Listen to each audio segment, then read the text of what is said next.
Jay. Okay. Go. Yes.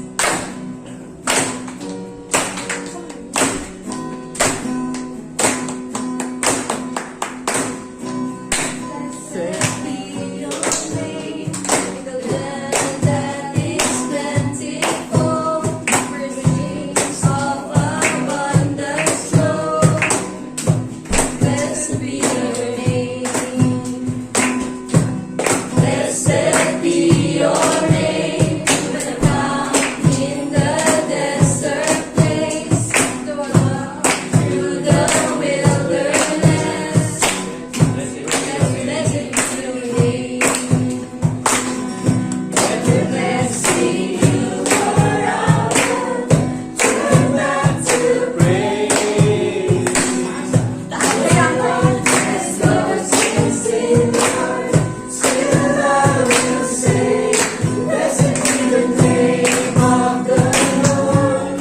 Blessed be the name. Blessed be the name of the Lord. Blessed be your glorious name. Blessed be your name, when the sun's shining down on me. All as it should be. Blessed be your name. Blessed be your name, on the road marked with suffering, through the pain in the offering. Blessed be your name. Every blessing you pour out, turn back to praise. And the darkness closes in, Lord, still I will say, blessed be the name of the Lord. Blessed be your name. Blessed be the name of the Lord. Blessed be your glorious name. Blessed be the name of the Lord. Blessed be your name. Blessed be the name of the Lord. Blessed be your glorious name. You give and take away. You give and take away. My heart will choose to say, blessed be your name. You give and take away. You give and take away. My heart will choose to say, blessed be your name. You give and take away. You give and take away. My heart will choose to say, blessed be your name. Blessed be the name of the Lord. Blessed be your name. Blessed be the name of the Lord. Blessed be your glorious name. Blessed be the name of the Lord. Blessed be your name. Blessed be your name of the Lord. Blessed be your glorious name. Blessed be the name of the Lord. Blessed be your name. Blessed be the name.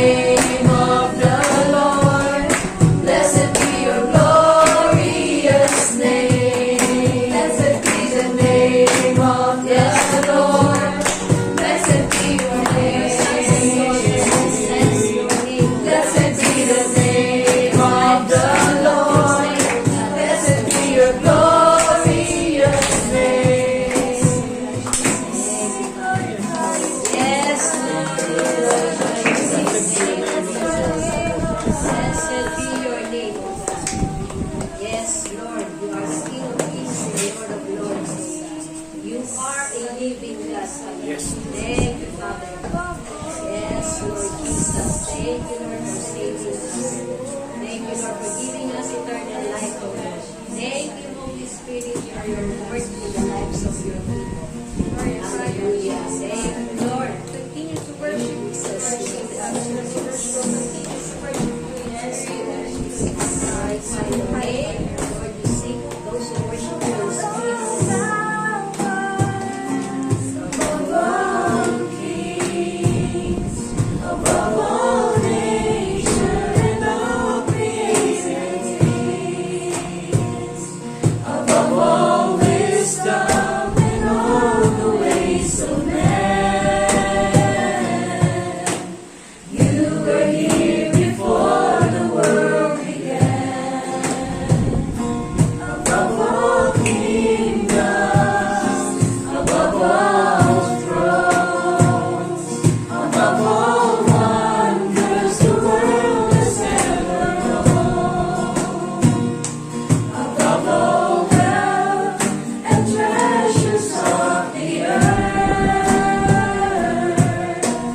there's no way to measure what you're worth.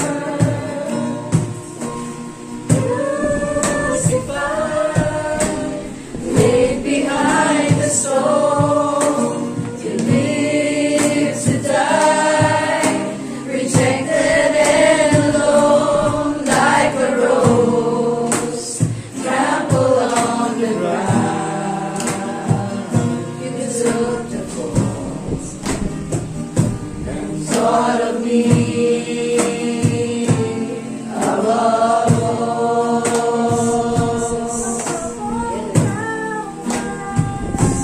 Above all kings, above all nature and all created things, above all wisdom and all the ways of man,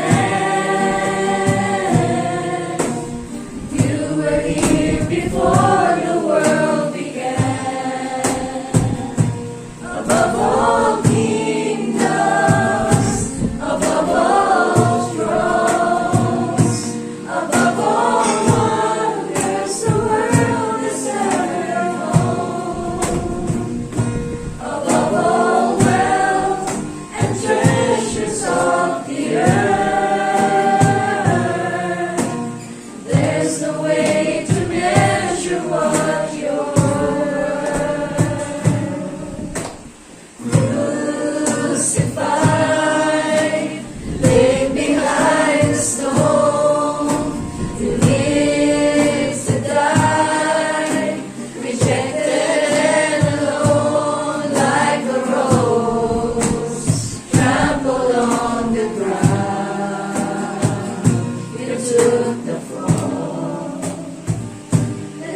kung sino ang sa iyo, Panginoon.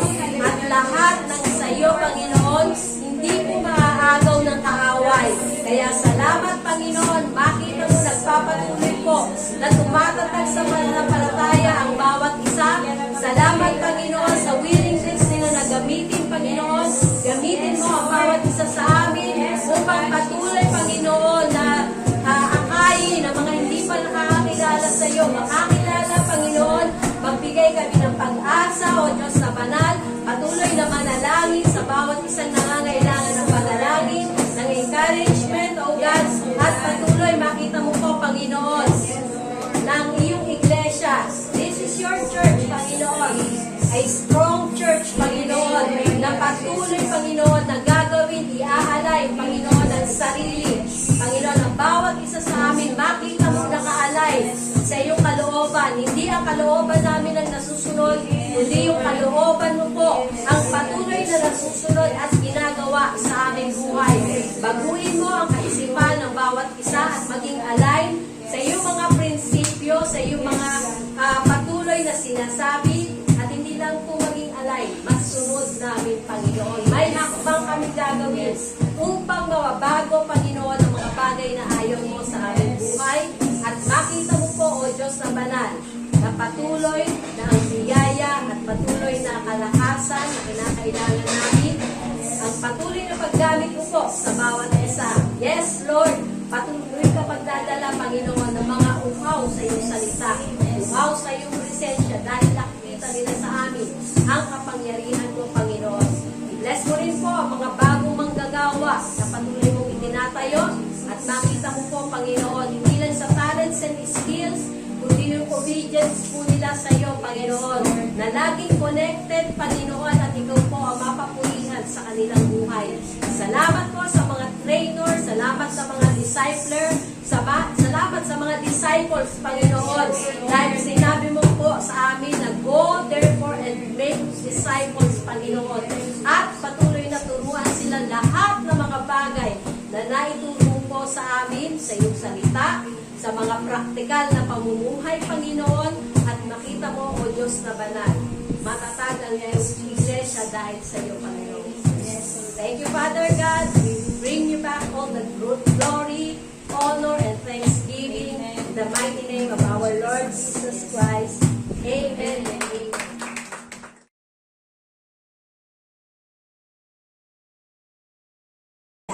So, biyaya po ng Panginoon. Ihanda na po natin ang ating mga pakinig. Lahat naman tayo may tenga, no? Lahat ba may tenga? Amen. Lahat ng tenga nakakarinig? Okay. So, dagdag nyo na yung pangunawa. Okay? Sa inyong maririnig at patuloy na tanggapin natin. Gatahin. Patuloy natin i-absorb yung pong biyaya ng Panginoon na ihatid ng kanyang likod. Si Elder Einstein. Venerasyon. Wow, kompleto. Inuupay, no? Amen. So, ipagpapatuloy natin yung ating discussion nung nakaraang linggo at salamat nga para sa kay Elder Mina na pinagbigyan tayo na tayo muna. Dapat kasi siya yung naka-schedule para hindi tayo mawala sa momentum. Itutuloy natin sa part 2. At sana matapos natin ngayon. Okay lang ba kaya kung may susobra tayo ng konti? Yes! Nag-usapan natin ngayon sa prophetic messianic timeline, the end of days. The time is almost up. Totoo ba yan? Mga lang ayaw, pagbago.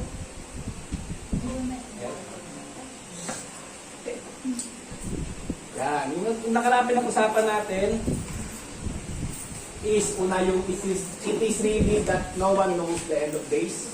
Diba discuss natin dyan na ang makakaalam yung merong pangunawa, yung mga wise person o mga wise, yung mga puri hindi daw nila o yung mga mangmang hindi daw nila makikita ang pagdating ng Panginoon para daw itong magnanakaw. Pero para sa atin na nag-aabang ba tayo?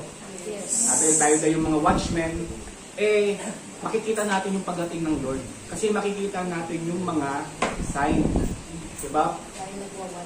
Kasi nagwa-watch tayo. Awake tayo, nakikita natin yung nangyayari. Pero yung mga mangmang, para sa kanila, patuloy lang ang buhay. Pero sa atin, nakikita natin yung mga sign na binigay ng Lord. Pangalawa, ito na yung kasunod, meron pa pala idadagdag. Yung, alam nyo ba yung salitang Moedim? Yung Moedim, mababasa yan sa Leviticus 23. Kasi yung mga appointed time ng Lord. Basa nyo ba yung sa Leviticus 23? Ano ba yung Moedim? Ayun yung Passover, unleavened bread, Feast of the unleavened bread, Feast of the first fruit, tsaka Feast of the Pentecost. Ayun yung unang 4, tapos yung Feast of the Trumpet, Feast of the Atonement, tsaka Feast of the Tabernacle. Ayun yung 7 appointed time ng Lord. At makikita natin doon, tuwing isi-celebrate nila yun, ano nagiging timeline nila. Diba sabi sa Bible, 7 buwan. Pero hindi na alam kung anong araw sa 7 buwan. Ano ba tinitignan nila kung anong araw tatama yung kanilang feast nila? Alam nyo ba kung paano inalaman? Sama si Mina. Sisilip nila yung buwan kasi full moon. Parang sa Muslim, di ba? Di ba yung ano nila, yung El Pitir nila at El Adha nila, tinitignan nila sa buwan din. Kung saan yung pinaka zenith o kaya yung kung saan yung pinaka kabilugan talaga ng buwan, doon nila sineselebrate yung kanilang kinopya lang nila siguro sa atin yun sa peace ng Israel kasi doon din nakatingin din sila sa lunar cycle. Amen. Kaya nalalaman lang nila na malapit na kung kailan nila titignan nila yung buwan. Kaya nila naman nasasabi na sa Sabado na yung ating piyesta kasi ganun din tayo. Nalalaman natin yung pagdating ng Panginoon.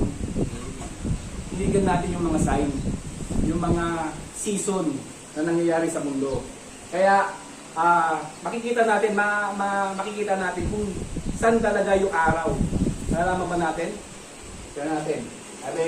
Ito ngayon sa prophetic messianic prophecy, titignan natin ngayon yung mga prophecy na nagsasabi na kung kailan dadating ang ating Panginoong Jesus. This teaching will show us the recurrent interpretation of biblical messianic prophecy and patterns. This interpretation is no way definitive. Interpretation lang natin to. Pwede itong interpretation ng iba. Kaya hindi siya, sabi natin na minomonopolize natin yung interpretation kasi may kanya-kanya na pahayagan ng Panginoon. So yun, kasi bawat verse, depende yan sa impression sa ng Lord. Yung John 3:16, iba yung sa akin. Impression na kay Bajik, iba yung interpretation ng Lord sa kanya, ang John 3:16. Kaya, hindi siya monopolize. Not rich in decisive authority and could be subject to alternative explanation. We will study many prophecies and patterns that will point to the precise biblical year of the Messiah's first and second coming. And we will systematically review each prophecy and pattern to reinforce the 7,000 years of Messianic timeline. Yung alala natin dyan yung 1 week. Kaya nga tayong calendar natin 1 week. Doon siguro binas yun, di ba? Linggo. Kaso nga sa kanila, tama. Kasi ang unang araw ng linggo is, isang linggo is Sunday. Hindi ba nagsabi Lunes daw? Si Micah, Lunes daw. Kung tignan mo kalendaryo mo, baka magkaiba tayo ng kalendaryo. Diba? Unang araw ng linggo, ng isang linggo is Sunday. Nagtatapos siya sa Saturday. Alam niyo ba yon? Baka lahat tayo kasi pagpasok natin, alam natin Lunes sa unang pasok eh. Pero Sunday First day of school. First day kasi ng school. Pero first day of the week is Sunday. Doon nakabase rin yung prophetic timeline ng ating Panginoon, ng pagbabalik ng ating Panginoon. Just like that one, we will find relevant facts to we can build up a case that so that the jury will base their decision depending on the evidence. Titignan natin ngayon yung bawat pattern kung ito ba ay coincidence lang o talagang prophetic to. Di ba? Tayo mag-decide. Ano ba yung nade-decide natin sa mga ipapresent natin mga relevant facts. This study will see numerous relevant prophecy and messianic timelines so we can decide if it is fulfilled or coincidence. Our first case, nakaraan pinag-usapan na natin is the creation prophecy. Alala niyo pa ba? Nalimutan niyo na. At ang pangalawa ngayon is the 4 of 7 prophecy. Ano ba yung 4 of 7 prophecy? At it has already been established the 4 and the 7 days are the days of the first coming and the second coming. Yun natin. There is an importance of the 4th and 7th days as that it relates to the timing of the prophetic events that have been fulfilled and still waiting to be fulfilled are also mapped out for us in the annual Moedim. May nasabi ko yung Moedim, yung appointed time ng Lord. The Moedim is simply Hebrew for appointed times. These are the appointed for us as a prophetic messianic dress rehearsal of these days that can be found on Leviticus 23.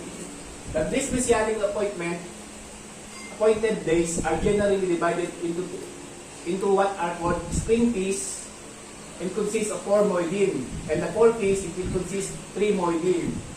Similarly, by no coincidence, the prophetic plan of the Messiah are also divided into 2 separate comings. You will see a similar numerology. Sabi dito, ang ating Panginoong Jesus, dumating siya bago mag-end ng day 4. Tama? At ang sa Moedim, yung first 4 na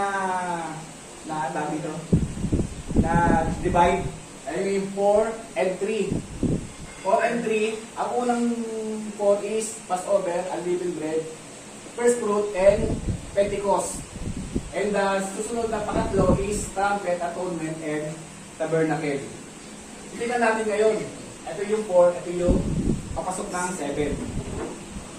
Ano nangyari dyan? Ito yung kasabi sa first coming is the spring feast and the fall feast. Baga yung yung season yan eh. Spring ang isa sa Tagalog. Nagsibol ba? Isa Taglagas. Diba? Nagsibol tsaka Taglagas. The first 4 Moedim are the Passover, unleavened bread, first fruit, and the Pentecost. The last Moedim are the Day of the Trumpets, Day of Atonement, and the Tabernacle, the Day of the Feast of the Tabernacles. The first 4 Moedim represent what our Messiah accomplished in His first coming. Ano ba na-accomplish ng ating Messiah?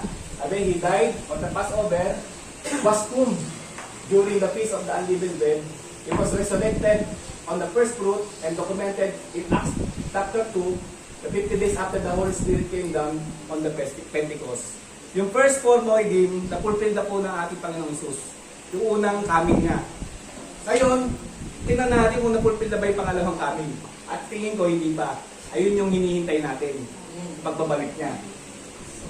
So we see again the 4 as 4 Moedim because being prophetically fulfilled and directly connected to the Messiah of the first coming began on day 4. Kaya titignan natin yung day 4. Likewise, the final Moedim represent the prophets fulfilled of the Messiah's return. At the return, there is the loud noise of trumpet. Nakabasa niyo ba yung pagbabalik ng Panginoon? Hindi siya bihim. Malalaman ng lahat. Kahit unbeliever, malalaman nila. Lalo na tayo. Kasi nag-aabang tayo eh. Pero sila, mabibigla sila. Pero tayo, inaabangan natin. But this would perhaps connect back to the days of the trumpet. As the first Paul Moedim, the resurrection will take place at the Messiah's return. Diba pagdating ng Messiah, ano unang mangyayari? Lahat ng patay ay buhayin. Hindi yung patay na ay patay na nanalig sa kanya. Sila pasto, sila papaps, buhayin sila. Sa pagbalik ng ating Panginoong Isus. Ano ba kayo? Excited ba kayo makita sila ulit? Sabi dito, the resurrection will take place at the Messiah's return. Then also a judgment of the nation and metaphorically wedding supper of the Lamb, which is also connected to the Day of Atonement and Tabernacle. Pagdating ng ating Panginoong Isus, pasalubungin niya ang kanyang bride. Tayo. Kaya be prepared. Sabi nga, be prepared kasi ang pagdating ng Panginoon, gusto niya ang kanyang bride ay white as snow, blameless, refined. Hindi kailangan magluta ha. Natating Lord, kailangan magluta mo. Ayun. Yung sasabi ang ating kalooban. Sabi dito, yung 4 and 7 na interval, nangyari din yan sa Revelation. Sabi nga, sa Revelation 6, yung una yung 4 horsemen, tapos yung sunod is 3 later seals. Sa Revelation 8 naman, the 4 trumpets, and sunod yung 3 whose trumpet. Diba may unang 4 trumpets, tapos meron ulit na 3 whose trumpet. Kumbaga, pakikita natin yung pattern na 4 and 3. Ibig sabihin, 2 plus 3 equals 7. Medyo na ano ba, naabot ba? O may tanong agad kayo. Eh, maliwanag naman eh. Okay, tapos na yung isa. Ngayon, the fourth commandment prophecy. The part of the fourth and seventh day as the messianic fulfillment are repeating patterns in the scripture. Nag-repeat daw. Just as we saw the voiding prophecy and the seals and the trumpets of the revelation. We shall see the same pattern in the Ten Commandments. Ano ba yung meron sa Ten Commandments? The fourth commandment is the commandment to observe the Sabbath. Diba yung fourth commandment, Sabbath? Sino ba yung Lord of the Sabbath? Si Jesus. Kaya dumating siya sa fourth day. Sabi? And the seventh day Sabbath is the messianic prophecy detailing that we rest. We are to enter on the seventh millennium at Leviticus 4. Pangalawa, unang dating niya, diba, siya yung the Lord of the Sabbath. Pero mapupulpilin talaga yung pinaka-eternal rest natin. Kasi, yung dumating siya, nakawala tayo sa sin. Pero, dahil tao pa rin tayo, nakakasala tayo. Pero pagdating ng 7th day, pati yung kasalanan sa atin, tatanggalin. Talagang mawawala talaga. Amen? Kaya, yung 4 and 7 is pattern na naman ng ating Panginoong Jesus. Unang dating niya at pangalawang pagdating niya. Thus, the pattern of the 4th and 7th days are even present in the 10 Commandments. Ito, yung first, katapusan ng 4th, at the beginning of the 7th. Kaya yung binigay yung Sabbath na commandment at ipupulpil niya the 7th day. Naintindihan? Oo, may tanong kagad. The Hosea prophecy. Medyo ano ba, coincident ba o ano lang? Napulpil yung prophecy. Napulpil yung prophecy, di ba? Pasok eh. Ito naman sa Hosea prophecy. Titingnan naman natin kung pasok din. Kung fulfilled ba or coincidence lang. Sabi, Hosea tells us, without any lack of clarity, that we can expect our resurrection. We can expect to be resurrected after 2 days. The 1 day as the 1,000 years principle. Principle it was concept familiar to Hosea. Hosea prophecy is incomprehensible without it. Taka ba kayo, bakit ang Panginoong Jesus namatay siya? It took 2 days pa bago siya ma-resurrect. Diba, Diyos naman siya, pwede namang pagkapatay niya. Kaya mamaya-maya, mabuhay siya ulit eh. Pero nang meron, ba't may waiting time? Ba't namatay siya ng Friday, ba? Tapos nabuhay siya ng linggo ng pagkabuhay, sabi ng ating mga ninuno. Diba? Bakit ano implication ng 3 days? Ba't meron 3 days? Meron siyang pinupulpil na the patterns para mapulpil lahat ng mga nang sinasabi sa Biblia. Sabi sa Hosea 6:2, after 2 days, He will revive us, or resurrection. On the 3rd day, He will raise us up, resurrection, that we will live resurrection before Him. Diba? Ang Panginoon, ano siya, He will revive, diba na-revive si ang Panginoon in 2 days, and He will resurrect us in the 3rd day. Kaya merong 3 days. Sabi sa Hosea. After 2 days, or 2,000, we have a resurrection to look forward to. Diba? Sabi, after 2 days, or 2,000 years, we have a resurrection to look forward to. Ano tayo ngayon? Diba? After 2 days, meron tayong inaabangan na resurrection in the 3rd day. Nakasama ng ating Panginoong Jesus for 1,000 years. O nalilinyar reign ng ating Panginoon. Sabi sa Genesis 6:3, then the Lord said, "My spirit shall not be abide in content with the man forever, for he is in flesh in his..." Ano mali ah? Yun, nasa iba na pala, sabi ko lang muna yun. Tapos na pala yung kanina, yung sa yung sa Hosea prophecy. Naintindihan yung Hosea prophecy? Hindi naman coincident, no? Ano pa rin, pasok pa rin. Ito naman sa Genesis 6 prophecy, then the Lord said, my spirit shall not be abide in content with a man forever. For he is flesh, for his days shall be 120 years. Diba? Kasi ang buhay ng tao nung araw, mabot ang 900 eh. Sila Eva at Adan, yung mga kagrupo niya, ang haba ng oras. Sabi ng Lord, hindi pwedeng ganito yung tao. Nilimit natin siya ng 120 years. Kaya pag makita natin, dapat ang tao hindi nalalagpas ng 120 years. Kasi ayun na lang yung expiration niya. Hindi na siya aabot ng 900 o 800 years, katulad nila Noah. Kaya sabi nga, kasi ang nakita niyang tao is nag-struggle at pasama na ng pasama. Kaya nilimit niya na lang ng 120. Sabi, God has certainly been contending with man for more than 120 years. The scriptures are filled with man contending with or opposing God repeatedly and cyclically. Man is still contending with God. God did not stop contending with man at the flood. But ito, di ba katapos ng flood, ang ginawa ng Lord, iniklian na yung panahon. Katapos ng flood, nakita niya na, masama na. But we do see that God put an expiration on contending with man. Bigyan na ng expiration. Ano ba yung implication nito sa atin? The days of our flesh are said to be just 120 years. But we are flesh and blood until the resurrection. And the resurrection was not just 120 years after Genesis. Ano ba yung ibig sabihin mo? However, if we look 120 years through the prophetic lens of the Jubilee unit, so the Jubilee unit, 50 years. Ang Jubilee, di ba, 50 years? 7 times 7. Kasi ano yun, 7 times 7. After, pagkatapos ng pag-50, magkakaroon na ng freedom. Di ba rin ang usapan sa Jubilee? 7 times 7, pag-50, magkakaroon ng freedom. Using the principle, we arrive at 6,000 years. Kita natin, mula sa day 1 hanggang day 6, at tapos ng day 6 is 120 Jubilee. Pag times 50 natin is 6,000 years.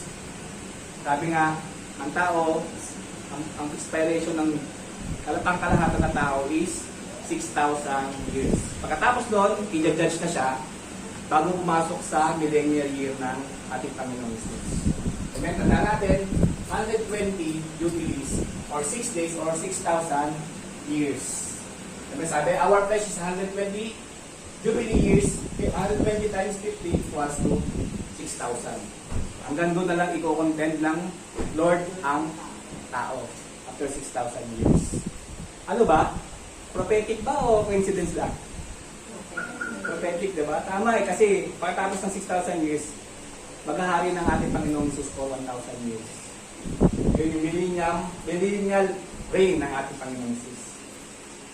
Sabi sa Job 5:19, He will deliver us for 6 troubles, in 7 no evil shall touch you. Pagkatapos ng 6 days, pagpasok natin sa millennial reign ng ating Panginoong Jesus, wala nang masama na pwedeng nakahawak sa atin. Kasi kasama na natin natin Panginoon. Excited ba kayo? Yes. Excited? There are 6 days of a man, and a 7th day, the Messiah will reign as a king of the earth, on the earth for last days, 1,000 years.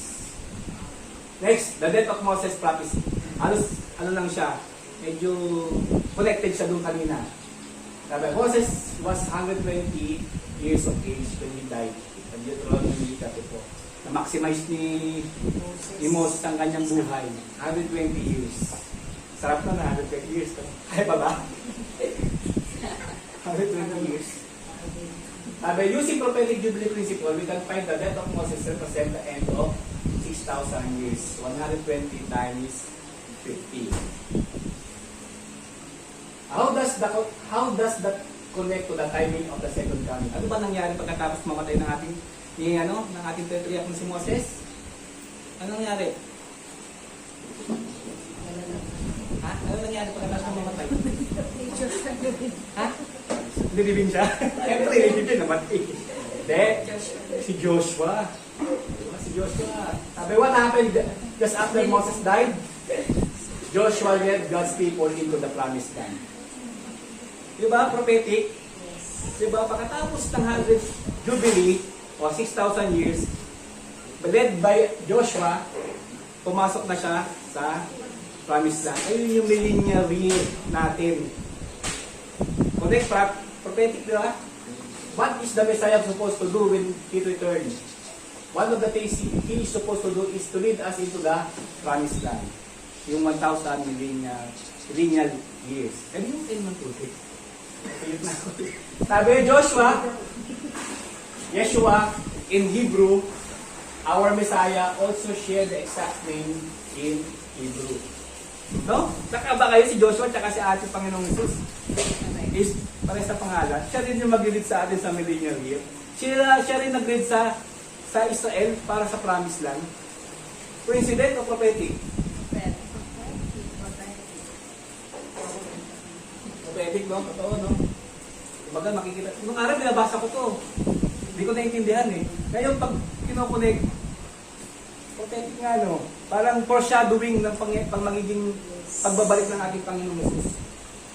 Sabi, the death of Moses has 120 years represent the conclusion of 6,000-year period of man. Just as Joshua brought God's people into the land by crossing the Jordan, the Messiah will likewise do the same year 6,000. Pagkatapos ng 6,000, year 7,000 is tayo na.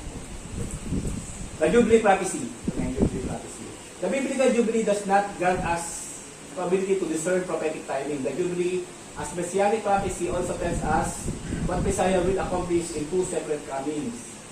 There are two Messianic prophetic elements in Jubilee. Leviticus 25:8-12 that are compared to two separate Messianic comings. Nagkaroon ba ng prophecy sa pagdating ng ating Panginoon Jesus? Una, ang kanyang mangyayari daw pagdating ng ating Panginoon Jesus, the first coming niya, liberty is declared. And pangalawa sa pangalawang pagbabalik niya, ang mapupulpil is land is returned to God's people. Tignan natin kung na nagkaroon ng liberty. Sabi, the first prophetic element of the Jubilee is that we declare to be free. Every 50 years, dapat nagkaroon ng freedom. The Messiah granted us freedom in the first century. Alam niyo ba ang kamatayan ng ating Panginoon is Jubilee? Kasi nagkaroon tayo ng liberty over sin. Kaya Jubilee siya. More on that, in the moment, for now, the important is to establish that the year of the Messiah's death and resurrection was most certainly a Jubilee year.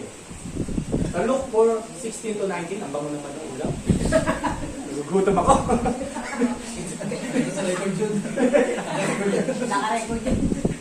And he came to Nazareth when he had been brought up as what is it called?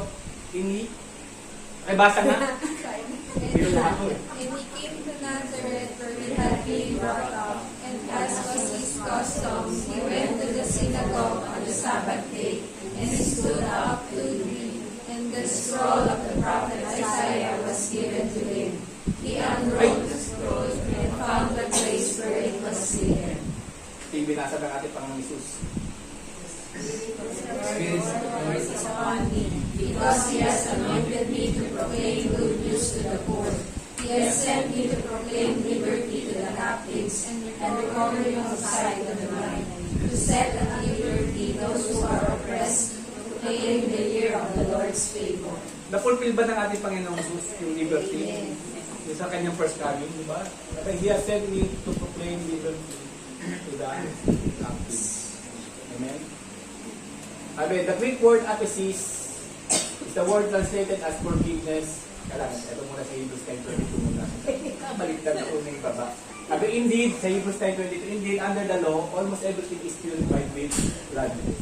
And without the shedding of blood, there is no forgiveness of sin. Sa Greek word, sabihin ng aphesis, is the word translated is as forgiveness of sin in ESV. Aphesis is the same word used in Jubilee in Greek version of Torah or the Septuagint. there is no Greek word for the sins that presents in the text. Kaya pag binasa natin, yung Hebrews 9:22 is indeed under the law, all those everything is purified with blood, and without the shedding of blood, there is no jubilee. Ayun yung ibang translation niya. Kaya ang ating Panginoong Hesus, yung namatay siya sa krus, nagkaroon tayo ng jubilee or we declared liberty from sin. Sabi, the Messiah sacrifice affords us to freedom from sin and death. Romans 8:2. Freedom from sin and death is the first prophetic fulfillment of the Jubilee prophecy. The Messiah died and resurrected in the Jubilee year to fulfill the prophetic elements of the Jubilee prophecy. But there are two parts of Messianic Jubilee prophecy fulfillment, and the second part is still pending. Yung magkakaroon tayo ng land. Amen. Basta-basta yan. Kasama lahat ng Panginoon. Sabi, the 2,000 cubits prophecy. Ano naman itong 2,000 cubits prophecy? As Joshua led Israel to cross over the Jordan River, God instructed Israel to distance itself from the Ark of the Covenant and the Levitical priest by exactly 2,000 cubits. Mababasa natin yan sa Joshua 3. Sabi sa Joshua 3:4, ay basa po. As soon as you see the ark of the covenant of the Lord your God being carried by the Levitical priest, then you shall set out from your place and follow him. Yet there shall be a distance between you and it, about 2,000 cubits in length.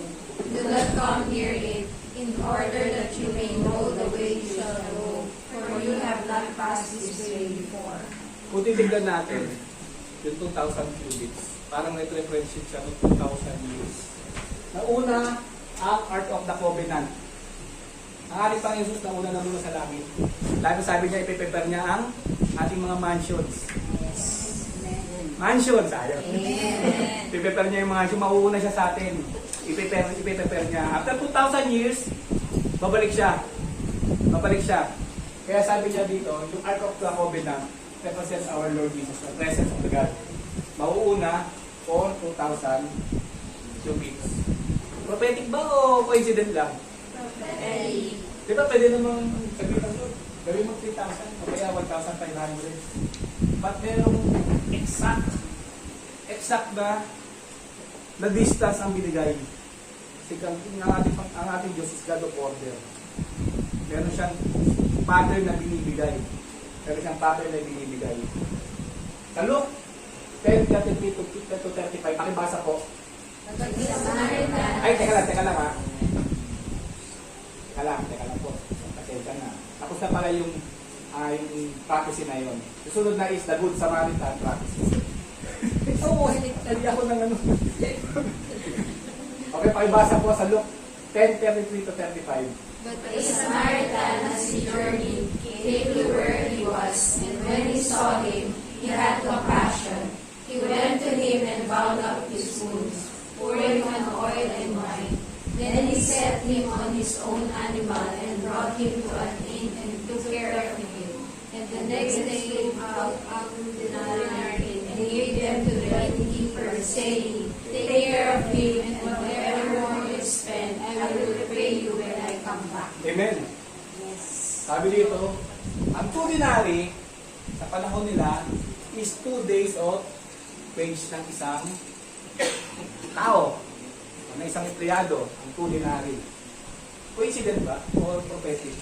But pwede naman binigay 3, di ba? Pero sabi niya, binigay na ng 2 days. At sabi niya, I will come back. Diba, binigyan tayo ng 2,000 years ng Diyos. After 2,000 years, He will come back. Dadating ba talaga? Yes. Dadating talaga, Lord. Kasi, halos lahat ng nasa Biblia, sinasabi na dadating siya. Babalik.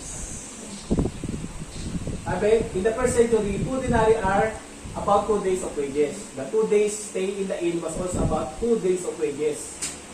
In knowing that the math becomes simple, the Good Samaritan offered compassion and then death, intended to return after 2 days. Again, using the 1 day as a 1,000 years principle, the 2 days equates to 2,000 years. Likewise, the Messiah offered His continuous passion and healing to us nearly 2,000 years ago. And then, but promise to come back. Amen? He will come back. Diba? Magbigay siya ng 2,000 years with compassion and healing. Okay? Coincidence ba o ano? Prophecy. Prophecy. Prophecy. Sabi dito, yung pagdating, after 2,000 years, babalik na ang ating Panginoon 2,000 years. Para, sabi na, we will come back. Hindi na maliwanag kasi. Pero pag maganda na yung natin, the fasting prophecy. Ano naman yung fasting prophecy? Pakibasa po sa Matthew 9:13-15. Then the disciples of John came to him, saying, Why do we and the Pharisees fast, but your disciples do not fast? And Jesus said to them, Can the wedding guests mourn as long as the bridegroom is with them? The days will come when the bridegroom is taken away from them, and then they will fast. Amen. Sabi dito, the days will come that the bridegroom is taken away. Diba?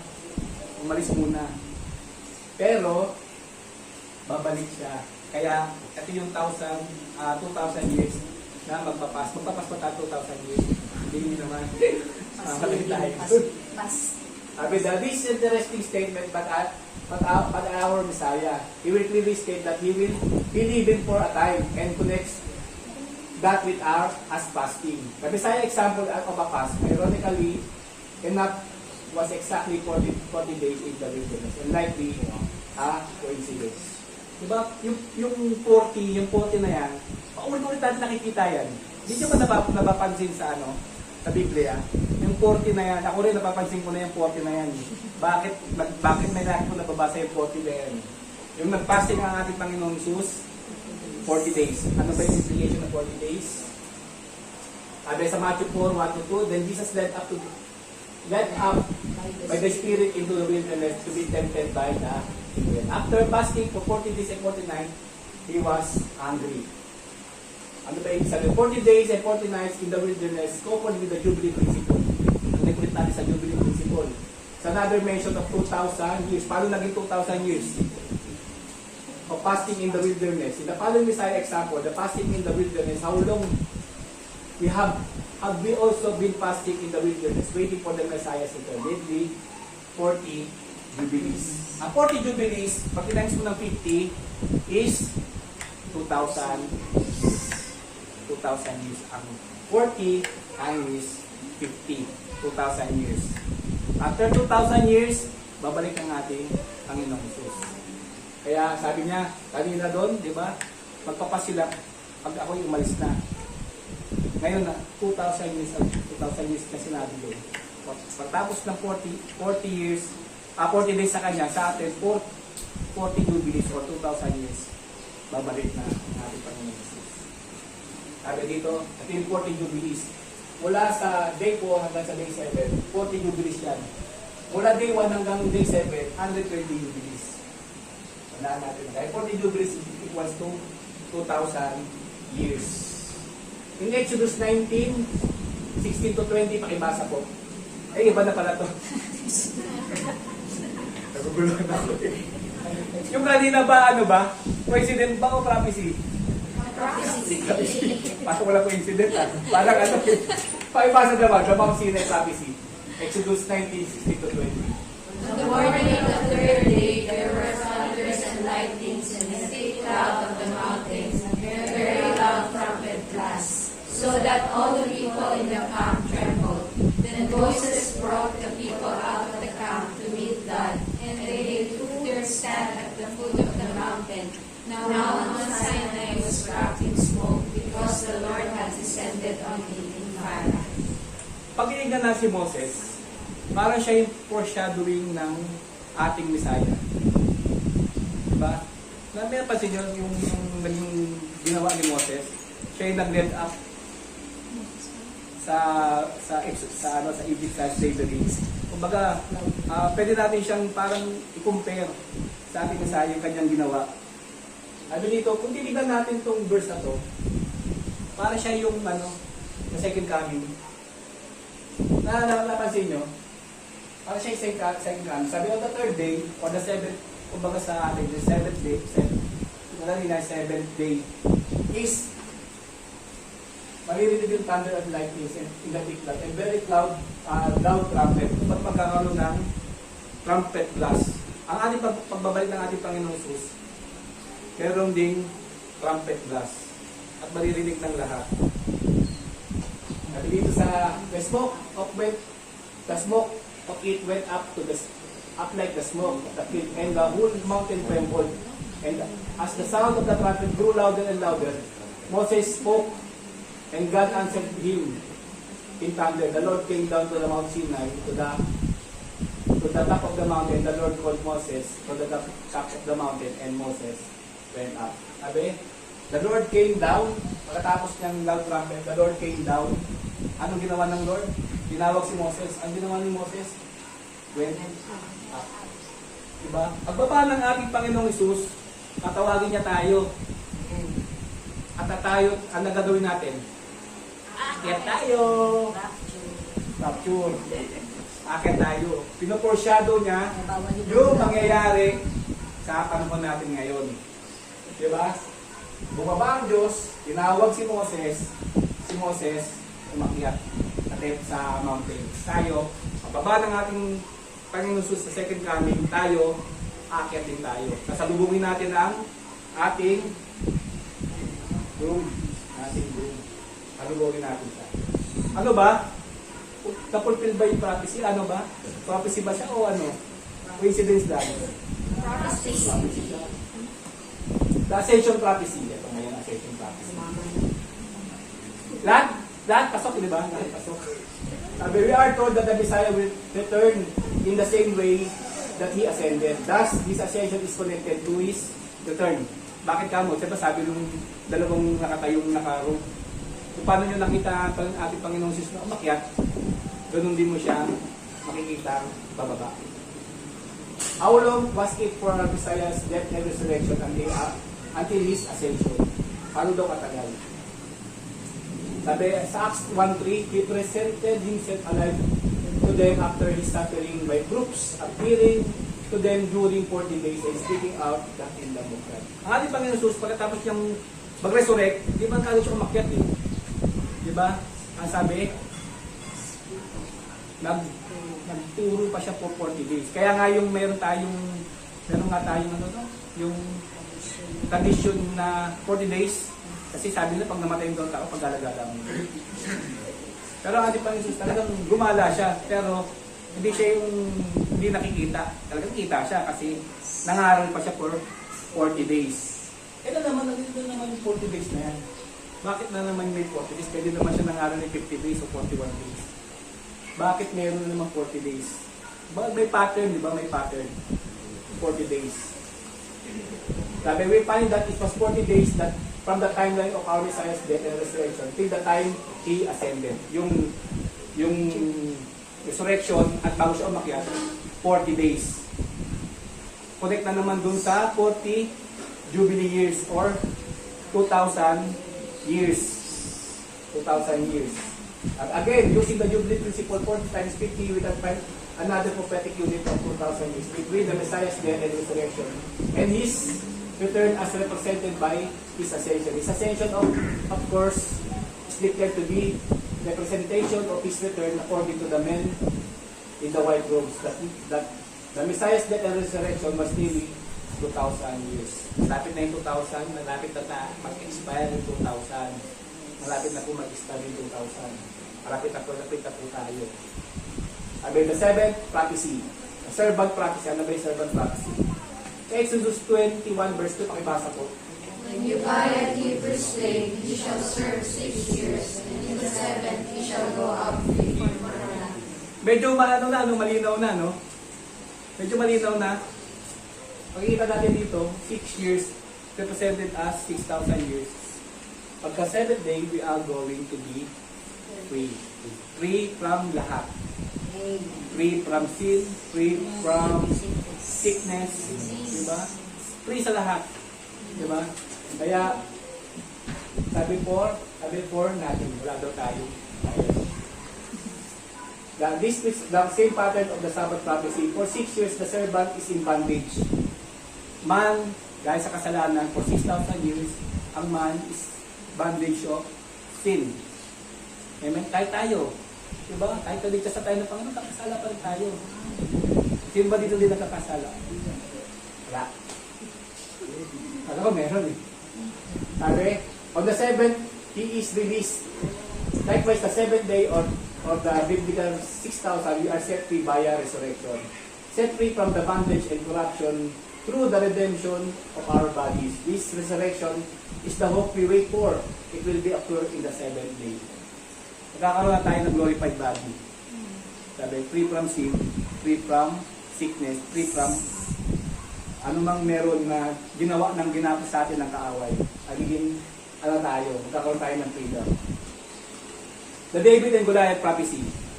Kanina ba, ano ba? Prophecy ba o coincidence lang? Prophecy. Wala ito. Siyempre. Diyan eh. The David and Goliath prophecy. Ano ba nangyari kay David and Goliath? In 1 Samuel 17, we read the famous story of David and Goliath. As most know, the Messiah is second coming will be fulfill the role of the Messiah ben David. And the Messiah will defeat the Antichrist at his second coming. David is also a type of Messiah. The story of David and Goliath appears to the rhyme with the Messiah's second coming. Ano ba, paano sila nagka-connect? In 1 Samuel 17 to 16, pakibasa po. For 40 days the Philistine came forward and took his stand, morning and evening. Meron na naman yung 40 days, no? Yung bago maglaban-laban, pagpunta ni David doon, nangaasar yung Philistine for 40 days. Pwede naman siya dumating ng maaga, mga 20 days pa lang, o kaya 10 days pa lang. Pero bakit pagpunta niya doon, 40 days. At 40 days. Goliath taunted the army ng David for 40 days before David acted. Using the established Jubilee principle, we could see that 2,000 years. Goliath represents the Antichrist. The spirit of the Antichrist has been in the world taunting believers since the Messiah ascended nearly 2,000 years ago. Diba? Yung spirit ng Antichrist, wala pa yung, pero sa tingin mo, dyan na yun. Hindi na papakilala. Pero 2,000 years ago, andyan na yung kanyang spirit. At inuton ang kanyang mga anak. Baga, inaasar. Pero after 40 Jubilee, tapos bababa ang ating Panginoong Jesus katulad ni David, tatalunin niya si Goliath. Tatalunin ng ating Panginoong Jesus ang Antichrist. Paano niya tatalunin? Basahin nga natin. The 1 John 4:3, this is the spirit of the Antichrist. Which is the earth was coming, and now is in the world already. Sa panahon pa lang yung pagpanik ng ating Panginoon Jesus, dyan na yung the spirit of the Antichrist. As John notes, the spirit of the Antichrist has been around for some time, but the manifestation of the final Antichrist is still coming. Paul mentions this event and details how the Messiah himself will destroy the Antichrist in his coming. Paano daw papakita dito? Paano i-destroy ng ating Panginoon Jesus yung Antichrist? In 2 Thessalonians 2:8, and then the lawless one kasi siya yung the Antichrist, will be revealed, whom the Lord Jesus will kill with the breath of his mouth. Papatayin niya daw sa pamamagitan ng kanyang salita. Mag-iba yung salita. Di ba makihinga ang Panginoong Jesus eh. Hihinga sa salita, may sasabihin siya. Di ba pag nakita natin yung pagkatapos ng pas ni ating Panginoong Jesus, ano nangyari sa kanya? Pagkatapos niya mag-pass, di ba tinempt siya ni Satanas? Anong pinantalo ni ating Panginoong Jesus? Word of God, di ba? Lagi niya sinasabi, it is written. It is written. Di ba? Lagi niya kinukot yung Deuteronomy. At tinalo niya sa Satanas sa pamamagitan ng salita ng Lord. At makikita natin kung paano tatalunin ng ating Panginoong Jesus sa kanyang pagbabalik ang kaaway. Sabi, David has picked up 5 smooth stones from the river sa 1 Samuel 17:40. The 5 books to represent the 5 books of the Torah. Yung first 5 books that will flow from Zion like a river of the Spirit. Isaiah chapter 2 verse 1 to 4. David then defeats Goliath with a stone from his slingshot. Likewise, Messiah will defeat the Antichrist with the Torah that comes from his mouth. 2 Thessalonians 2:8. Kung paano niya tinalo si Satanas 2,000 years ago, tatalunin niya ulit. Ito yung complete defeat ni Satanas talaga. Kumbaga, ibabaw na siya sa depths, kalalimang walang hanggan. Yung pinakakalaking hindi makakawala. This suggests that we will have 40 jubilees or 2,000 years of the spirit of the Antichrist. However, the Antichrist will eventually meet the Messiah and will be destroyed by the words that he speaks. The birth pang prophecy. Ito din na ba? Coincident ba? Pwede. The birth pang prophecy. Ano ba yung birth pang? Di ba sabi ng ating Lord, ang pagbabalik niya parang nanganganak. Ano panganganak, di ba? Masakit. The birth pang prophecy. Matthew 24 verse 4 to 8, pakibasa. And Jesus answered them, see that no one leads you astray. For many will come in my name, saying, I am Christ, and they will lead many astray. And you will hear of wars and rumors of wars. See that you are not alarmed, for these must take place. But the end is not yet. For nation will rise against nation, and kingdom against kingdom. And there will be famines and earthquakes in various places. These are the beginning of the birth pains. Hinintulad siya sa panganganak ng isang nanay o isang babae. Manganganak, di ba? Birth pains. Bago manganak, birth pains. Pag tinitignan natin, ano ba yung birth pain? Sabi, in human conception, to birth is 40 weeks. Ilan naman yung salitang 40 weeks naman? Bakit ang tao, pag mag-concept siya, di ba 9 months? Kasi sanay tayo 9 months eh. Pero sa mga doktor, weeks ang usapan. At, sabi niya, 40 weeks.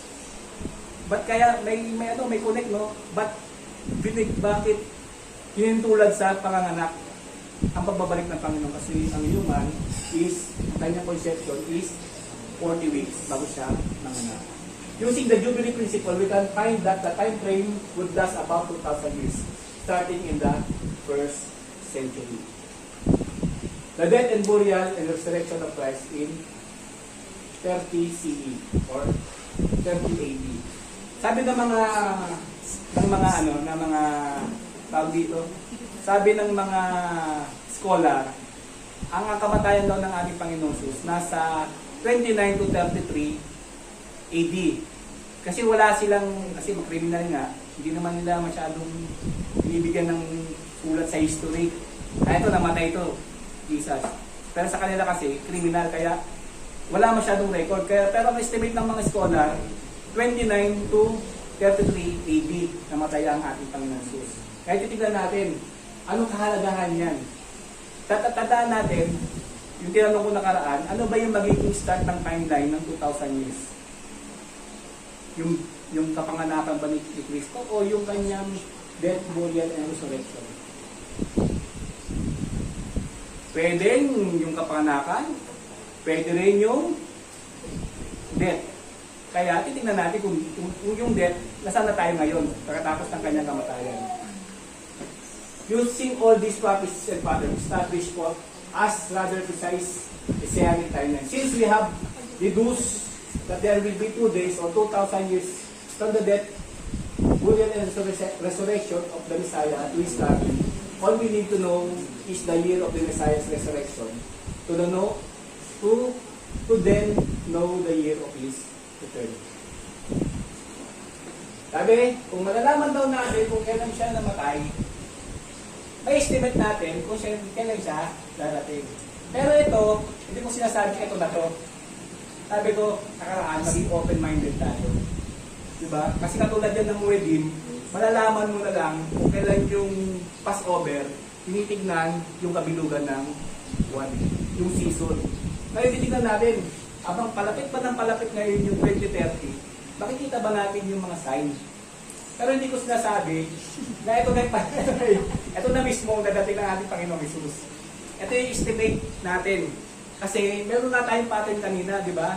Sabi after 2,000 years, babalik siya. Kung malalaman natin kung kailan siya namatay, na-estima natin kung kailan siya babalik. Malapit na ba? Parang ayaw nyo na yata bumalik. Siguro na kayo nagulat lahat ha. Parang ayaw nyo pa. Excited na ba kayo? Parang di kayo naging excited yung nalaman nyo eh.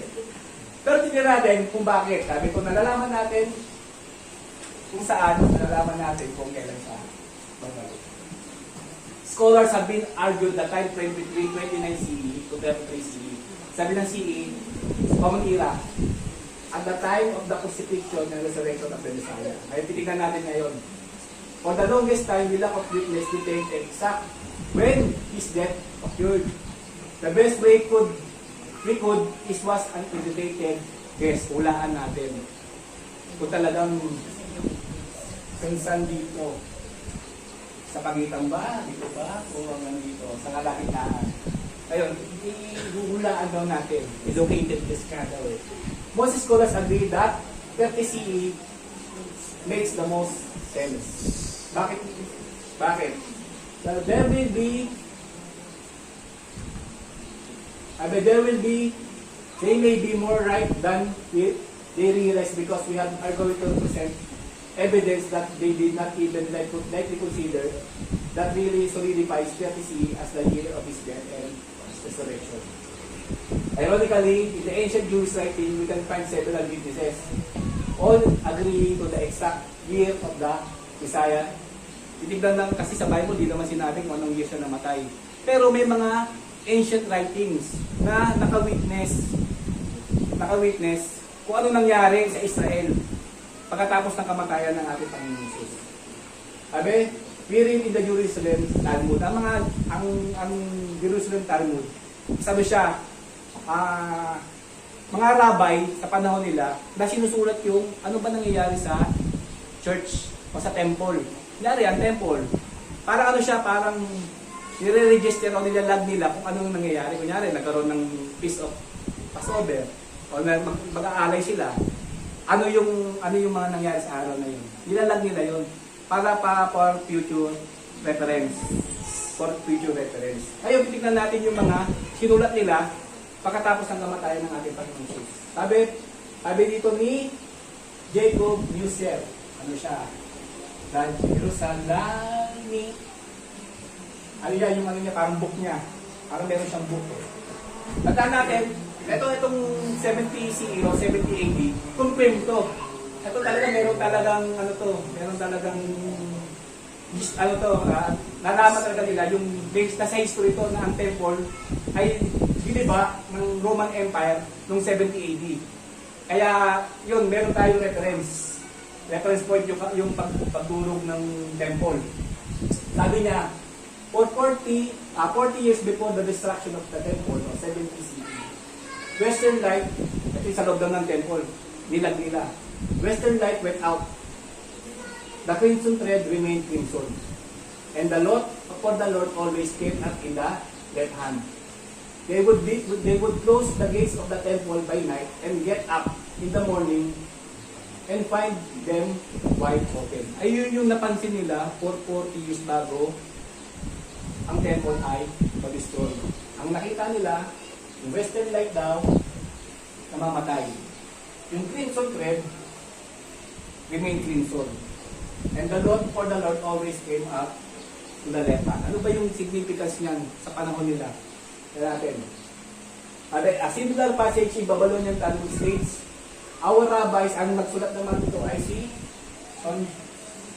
Consino version sa Yoma 39b. Sabi niya, our rabbis taught, during the last 40 years before the destruction of the temple, for the Lord did not come up in the right hand. Diba sabi kanina yung isa, lagi daw left ang napipili. Sabi naman ito, hindi daw napipili yung right. Parang similar, di ba? Pareha sila ng witness, na witness. Nor did the crimson-colored strap become white. Kasi hinihintay nila yung red cloth na maging puti. Ano ba yung significance sa pag-usapan natin mamaya? Nor did the westernmost light shine, and the doors in the Hekel, or the temple, would open by themselves. For 40 years, laging ganun. Kataka sila. Yearly nag-o-offer sila, lagi yun yung nangyayari for 40 years. So what exactly does this mean? This referencing the practice of the Day of Atonement, in the which high priest was present 2 goats, ayun yung lots, before the Lord. He would then cast lots over the goats to determine which would be offered to the Lord or which would be led into the wilderness as a scapegoat. The goat on which the Lord's lot fell was offered as a sin offering. Lagi daw nasa kaliwa, hindi daw napipili yung kanan for 40 years. For 40 years. Ayan yung ano. Ito yung crimson red. Yung crimson, ilalagay nila sa ano, sa leg ng goat. Pakawalan nila. At ang magkakaroon sila ng parang palabulutan. At kung sino yung mapipili sa dalawa. Kung sino mapipili sa dalawa. Sabi, there is an equal chance for the Lord of the Lord to appear at the right hand. Kung ba may 50-50 chance na kaliwa or kanan. Pero for 40 years, laging kaliwa. Laging kaliwa. However, beginning in 30 CE, according to the traditional writings, for 40 years prior to the destruction of the temple, the lot of the Lord appears in his weapon. The odds of this happening are just 1 in a trillion. For 40 years, hindi napili yung kanan. Kumbaga meron pinapahiwatig ang Lord sa kanila. Bakit kamo? Kasi hindi na tinatanggap ang kanilang offering. Kasi tapos na. Nagawa na ng ating Panginoong Hesus yung kanyang mandato. At ang temple is wala nang kwenta. Wala nang saysay. Hindi yung presence ng Lord nag-depart na sa temple kasi tapos na, nagawa na ng ating Panginoong Hesus.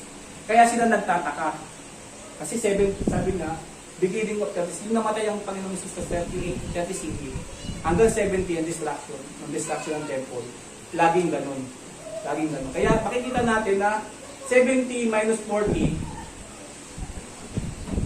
30. Kaya most likely, 30 CE or 30 AD namatay ang ating Panginoong Hesus. Kasi meron nang nangyayari sa temple. Nakakaiba na hindi nangyayari sa panahon nila. Kasi doon nakita natin na nagbago na yung pagtingin ng Lord sa temple. Kaya most likely, 30 CE yung kamatayan ng ating Panginoong Hesus. Something very profound happened in 30 CE. In the book of Hebrews, which focuses on the Day of Atonement and Sacrifice, we learn that it is what the Messiah accomplished in the cross that was causing all this strange event to occur. Diba? May nangyayari. Thus, as you can likely guess, sabi manghuhula tayo, educated guess, it was 30 CE that the Messiah died on the cross. Diba kung titignan natin, meron ng ebidensya na 30 CE nga, namatay ang ating Panginoon kasi may nangyayari sa temple, may kakaibang nangyayari sa temple. Medyo pasok ba kung sa investigation, kung baga sa attorney? Medyo maano ba? Relevant ba yung nangyayari sa kanila? Sabi, and this miracle concerns the crimson strip or cloth tied in the Azazel goat. Kanina pinakita ko yung goat. A portion of this cloth, red cloth, was also removed from the goat and tied to the temple door. Pagkatapos nilang, kung napili na, yung pulang itatali nila sa pintuan ng temple. At hihintayin nilang pumuti. Hintayin nilang pumuti. Para sinasabi na tinanggap na ng Lord yung kanilang offering. Kasi sabi ng pumuti, mababasa natin mamaya. Tayo dito, each year the red cloth of the temple door turned white as if to signify the atonement and another Day of Atonement was accepted to the Lord. Pag pumuti siya, sabihin nun, yung kanilang the Day of Atonement or pag-aalay is inaccept ng Lord. This annual event happened until 30 CE, when the cloth then remained crimson each year to the temple's destruction. Katapos daw ng 30 CE, yearly na hindi na pumuputi yung kanilang offering, yung cloth, yung magsisignify na tinanggap na ng Lord ang kanilang offering, hindi na pumuputi. Ibig sabihin nun, wala na ang Lord sa temple. Kasi tapos na eh. Nabayaran na ng ating Panginoong Hesus yung tapos na yung blood offering. Tinapos na ng ating Panginoong Hesus. Ayan, ito yung crimson cloth, lalagay na sa pintuan. At hinihintay nilang pumuti. Kasi ayan yung sinabi ni Isaiah. This is undoubtedly caused much fear and dismay among the Jews.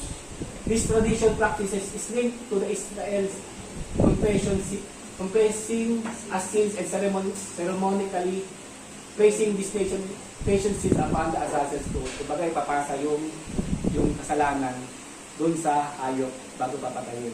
Kaya yung blood offering. The sin was then removed by this goat's death. Sin was represented by the red color of the cloth, the color of the blood. But the cloth remained crimson. That is, Israel's sins were not being pardoned and made white. Hindi na pardon. Sa Isaiah 1:18, dito nila kinuha yung pakibasa po. Come now, let us reason together, says the Lord.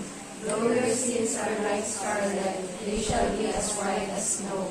Though they are red like crimson, they shall become like wool. Amen. Makita na, yan yung pattern nila. This clear indication that the whole community had lost the Lord's attention in relation to something that occurred in 30 CE. The only thing that makes any sense whatsoever is the year of the Messiah's death. Diba?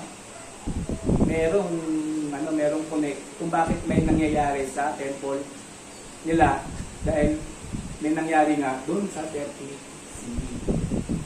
Amen? Pasok ba yun? Pasok no? Yung isa na meron tayong beginning. Agree ba kayo? Yung magiging beginning natin. For 2,000 years, malapit na. Parang pinupoint niya yung 2030. Pero hindi ko sinasabi na yun ang araw ng pagdating ng Panginoon. Siyempre, masusunod pa rin ang Lord. Diba? Pero, maging prepare na tayo kasi totoong palapit na ng palapit. Kasi sinasabi ng kanyang salita. Diba? Parang ano yan pang sa school pag malapit na yung pasahan, kaya tayo magkukumahog. Tawag yan, last 2 minute deadline. Di ba? Siguro ito na maging dahilan natin para mag-share tayo ng Word of God. Malapit na talaga naman sa Lord. Hindi ako nag-bibiro. Kasi sinasabi mismo ng kanyang salita. Okay? Sabi that, the fig tree prophecy. Just before our Messiah mentioned that the day and hour that no one knows, He made it clear that we will also, at least, this know the season. Diba? Alalaman natin yung season. Matthew 24:32-35. As soon as its branch becomes tender and puts out its leaves, you know that summer is near. So also, when you see all these things, you know that He is near, at the very gates. Truly I say to you, this generation will not pass away until all these things take place. Heaven and earth will pass away, but my words will not pass away. Amen. Promise na yan. Ano man yung mga prophecy, na sinasabi natin kanina prophecy at hindi coincident, mapupulting. Sabi, you know, malalaman natin that He is near at the very gates. We will see. Sabi, we will see. Kasi, we are, titignan natin yung season or mga pangitain o mga nangyayari. Ito pa lang, di ko pa sinishare kung ano nangyayari ngayon sa Israel kasi ayan yung mga nangyayari sa Israel. Di pa natin pinag-aaralan yun. Nag-aaralan pala natin kung babalik ba ang ating Panginoon o hindi. Sabi, Israel God's time clock in the second coming. Agree ba kayo? Amen. The biblical scholars have long understood the fig tree to be metaphorically connected to Israel. Ang ating time clock is Israel. Perhaps the most importantly, that mention of the fig tree being early in bloom in Matthew 24 is also very similar to the same connection made by Prophet Hosea. Sabi sa Hosea 9:10, pakibasa ko. Like grapes in the wilderness, I found Israel. Like the first fruit of the fig tree in its first season, I saw your fathers. Amen. Ito yung parang idiomatic expression. Sabi niya pag I saw you under the fig tree. Parang siya sabi niya na pakita-kita tayo, sabi din niya rin ng Lord.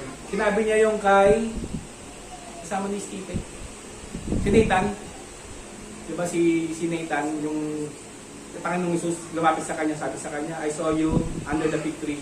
Sabi nung ni Nathan, ikaw nga ang Diyos.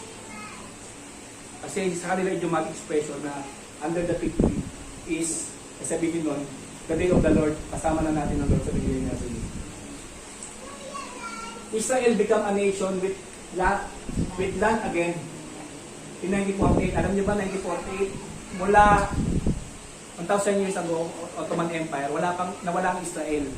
Simula pala ng 70 AD, yung nagkaroon ng destruction ng temple. Kasi kaya nagkaroon ng destruction sa temple, yung 70 AD, 2 years prior, nagrebelde ang mga Israel sa Roman Empire. At ang Roman Empire nagalit sa kanila. Ang ginawa ng Roman Empire is dinurog ang mga Hudyo, ang Israel. At sabi nga, dinurog hanggang sa pundasyon ng kanilang temple. Talagang hinukay yung kanilang pundasyon para wala na ulit na itayo na temple. At sinabi yan, pinapisa yan ni di ba, ng ating Panginoon Jesus. Di ba? Sabi niya, magkakaroon ng destruction ng temple. Ayun yung hudyat na yung the last days. By 1948, still lock Jerusalem as the capital. Yung binigyan sila ng state of Jerusalem ng Israel, hindi pa nila nakukonsider yung Jerusalem. According to the Bible, Jerusalem is where the Lord's place is name. Kaya napakalaga. Kailan ba nagkaroon kailan ba naging capital ng Israel ang Jerusalem? Pagkatapos nilang mabuo noong 1948. Sabi dito sa 2 Kings 24 verse 7, pakibasa.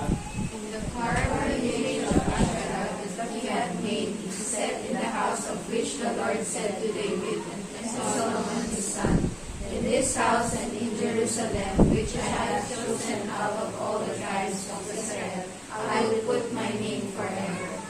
Napakita dito, yung Jerusalem, napakahalaga sa Lord. Napakahalaga sa bansang Israel.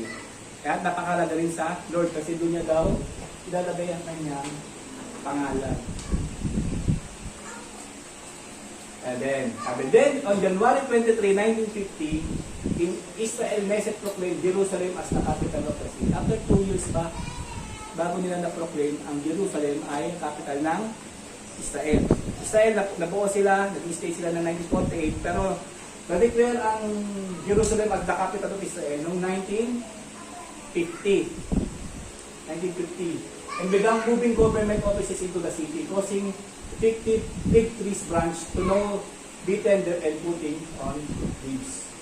Ito yung balita.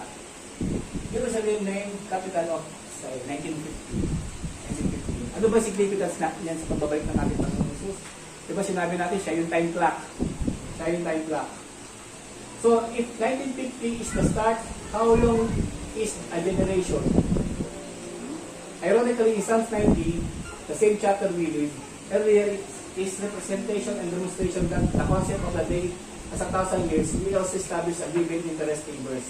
Meron pa isang messianic, pwede rin pagpatayan ng tao. Ay basa po sa Psalms 90 verse 10. The years of our life are 70, or even by reason of strength, 80. Yet their span is but toil and trouble. They are soon gone and we fly away. Sabi, ang buhay ko ng tao is 70. Pero, even by the reason of maximum of 80. But yet, there is a span, but a toil and trouble. Magkakaroon ng mga kaguluhan. Pero mawawala and we fly away. We fly away. And so, we simply do the math. 1950 plus 80. Pwede. 2030. And then, we fly away. Prophetic ba o coincident? Pwedeng coincident kasi di natin malalaman na di pa dumadating ang Panginoon kung yan nga yung tinakda. Pero hindi ko sinasabi na yan talaga yung panahon. Kasi ang Diyos pa rin ang nakakaalam ng lahat. Amen? Pero bilang watchmen, tayo yung mga watchmen, tignan natin ngayon kung ano nangyayari sa Israel. Kasi habang lumalapit na ang kanyang pagbabalik, dapat lalo tayong nagiging watchful sa mga nangyayari sa ating kapatid. Huwag tayo walang pakialam. Diba? Kasi tayo yung, sabi nga sa yung senior ko last week, tayo yung mga wise. Sabi, the wise will know and the fool will not understand. Kaya pinag-aaralan natin ito para maintindihan natin kung talagang babalik ng ating Panginoong Jesus. Diba sabi sa Bible, be watchful. Sabi, tumingala daw tayo kasi the redemption of God is near. Palapit na ng palapit. Amen? Naiintindihan po ba? Medyo na lang yun. Naiintindihan po ba? Excited ba tayo? Ba't parang nangihina? Sabi ng iba, mag-aaral pa ako, mag-aasawa pa ako. Ayun yung mali. Ayun yung mali. Kaya sinabi ko nakaraan, porket na meron tayong estimate, hindi natin ipupulpil yung kalooban ng Lord. Diba? Kalooban ba ng Lord na mag-aaral tayo, makapagtapos? So, kalooban ng Lord yan. Habang hinihintay natin, maabutan tayo ng Lord na ginagawa yung kalooban niya. Diba? Pero, katulad ng army ni Gideon, diba? Habang umiinom sila ng tubig, nakatingin sila. Kung may darating na kaaway. Diba? Ang hindi makakakita, yung mga umiinom ng parang aso, pasubsub. Pero yung makakakita, ang pagdating ng kaaway, is yung umiinom ng nakatingin. Amen? Pinapulpil pa rin nila yung kanilang trabaho as a guard, as a soldier. Pero, nagmamatsyag sila sa pagdating ng kaaway. Diba? Pinupulpil natin yung kalooban ng Lord habang mamatsyag tayo sa pagdating ng ating Panginoon. Kung meron pa tayong pagkakataon ulit mag-share next month, titignan naman natin kung anong nangyayari sa Israel ngayon. Sabi natin kasi, ito paano pa lang ito pahapyaw pa lang ito ng time clock ng Israel. Marami pang time clock na nangyayari sa Israel. Isa na to, na meron silang plano para sa third temple. Alam niyo ba yun? May plano na sila. Dumating na ang red heifer sa Israel. Alam niyo yung red heifer? Nawala yun, naging instinct yun. Pero, na-revive ulit nila, ang red heifer, ito yung ginagamit para sa temple offering.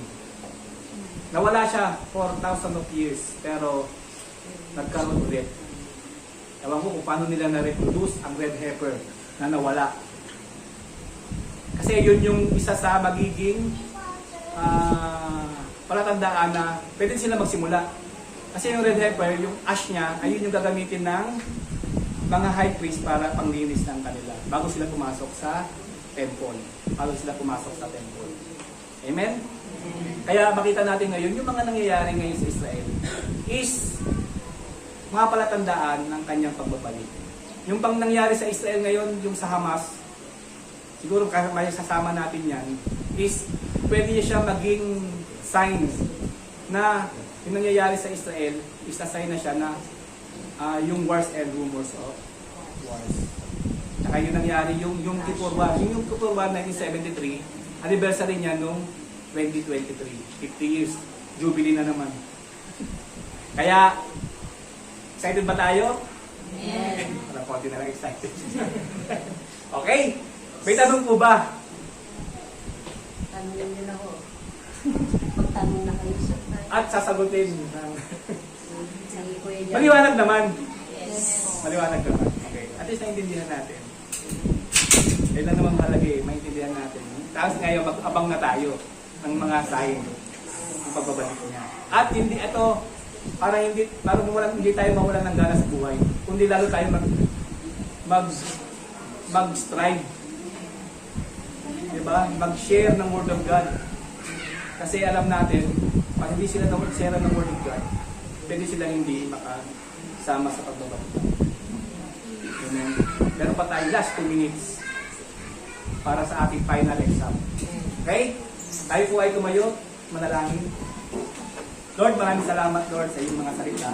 Patuloy, Lord, na binibigay para sa amin upang makita namin, Lord, yung mga sign, yung mga prophetic na fulfillment, Lord, ng iyong mga salita para hindi para maging takot sa amin, kundi, Lord, maging excited kami, Lord, sa iyong pagbalik, Lord. At maabutan mo kami, Panginoon, ng busilak, Lord, at refined, Lord, sa iyong harapan, Panginoon. At patuloy, Lord, na dinadampanan, Lord, ang kalooban mo dito sa lupa. Maraming salamat, Lord. Nadalahin ko, Lord, din, Lord, ang passion, Lord, ng bawat isa, Lord, upang makapag-share ng iyong salita.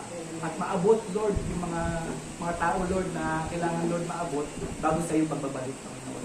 Maraming salamat, Lord, at buksan mo, Lord, ang aming isip at makita namin, Lord, yung taong mapapahamak, Lord, kung hindi kami kikilos. Maraming salamat, Lord, sa bawat isa at maramdaman namin, Lord, mag-overflow, Lord, yung pag-ibig na unang binigay mo sa amin at sa aming mga kapwa ng mga kasalamuhan. Maraming salamat, Lord, sa bawat isa na nakinig ng iyong salita at patuloy namin ito, Lord, na pag-aralan, Lord, i-discern, Panginoon, at tingnan, Lord, magbatsyag kami, Panginoon, sa lahat ng aming narinig upang makita namin, Lord, makita namin yung sign ng iyong pagbabalik. Maraming salamat, Lord, sa bawat isa. Ikaw po ang maluwalhati. Ito po ang aming samot na lang sa tayong pangalan ng Jesus. Amen.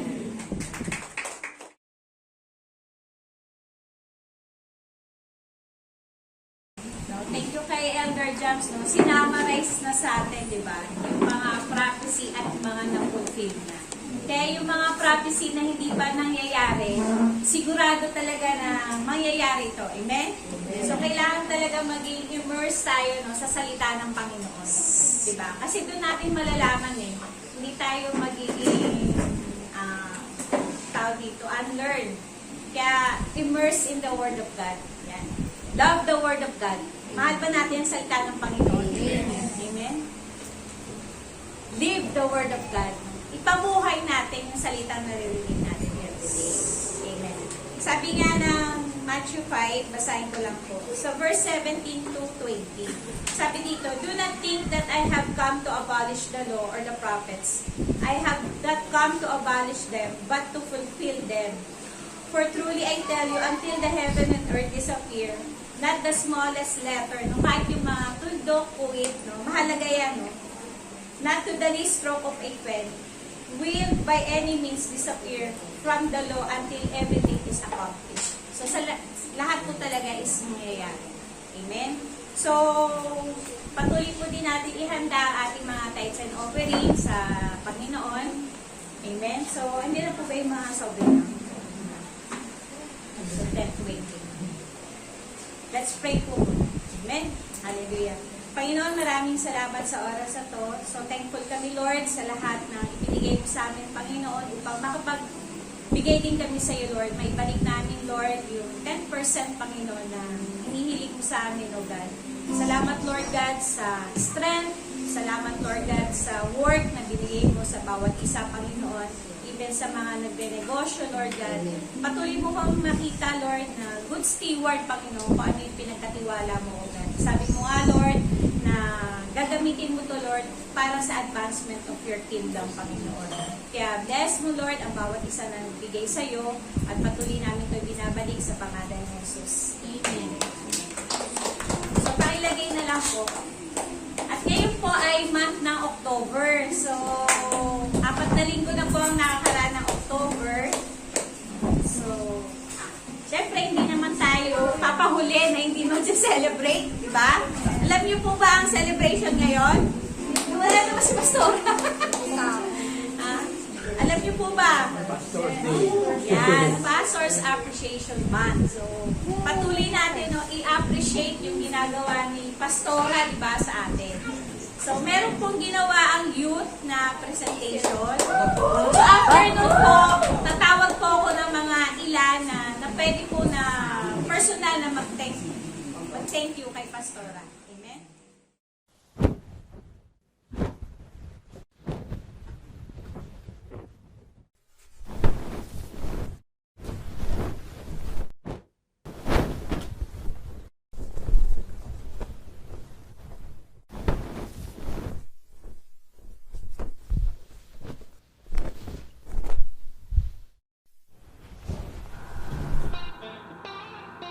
From the rising of the glorious day to the setting of the richest light, I thank God that you are in my life. You are there to make way that I shall not be dismayed. To the wonderful words you share unto me, may it be a lesson, a caution, or even a note to dedication.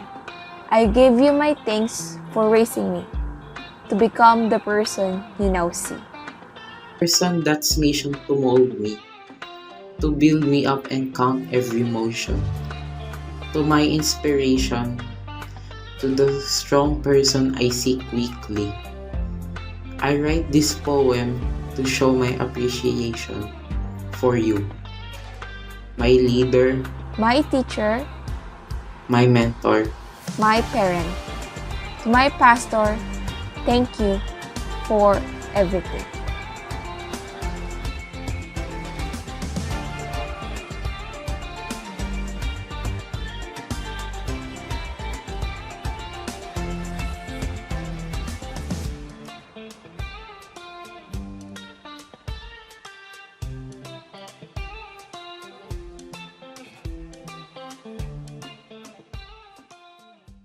So ngayon po, sino po unang gustong magbigay ng message kay Pastora Sis?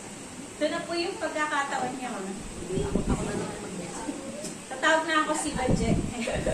Ayaw mo ito. Ay, naiya pa kayo. Kaya pa kayo, di tatawag na. Nabilin, sunod ka na. Nagpapasalamat kami kay Pastora Susa sa napakatsagang pagpupush sa amin. Lalo na sa akin na pag sinasabi ko sa kanya na hindi ko alam niya, wala ko alam dyan. Pero siya, buo yung tiwala niya na makakaya mo. Kahit hindi mo nakikita na parang kaya mo, pero yung tiwala niya sa'yo, ipupush ka niya. So, pusher siya eh.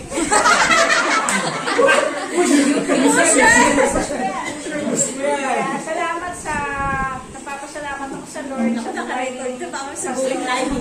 Maraming tayo sa dito ha. buhay ni Pastora Susa na kahit na napakarami niya na ginagawa, nandoon pa rin na sinisiguro niya na yung mga anak niya is nandoon sa proper way. Ano siya, user pa. May dala pa naman akong crown dito. So, sino ba po? Tuturok pa, user. Sige, magtatawag ako uli. Ayan, Sige, si Kuya Boy. Yan.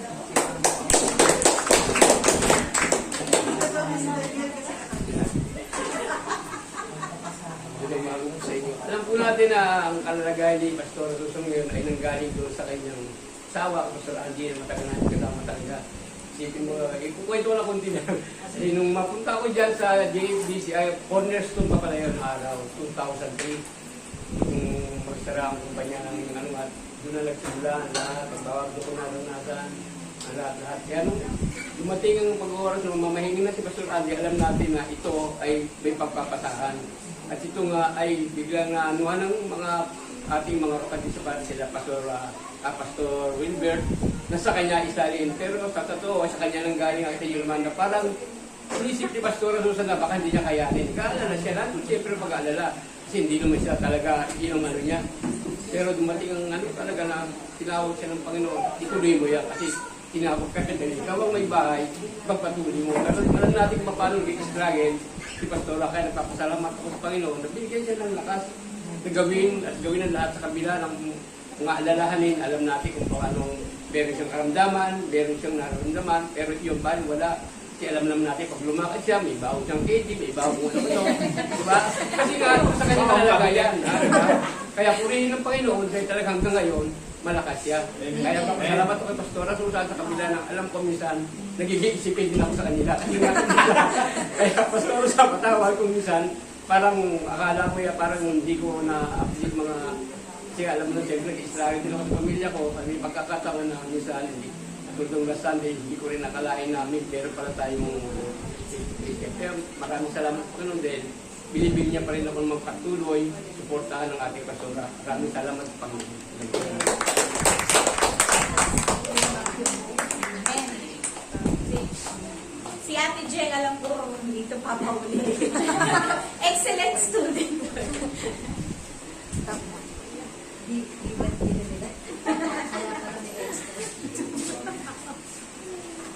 Ayan. Isang bagay po na proud ako sa pastora natin ay siya po ay woman of integrity. Alam ko, agree kayong lahat.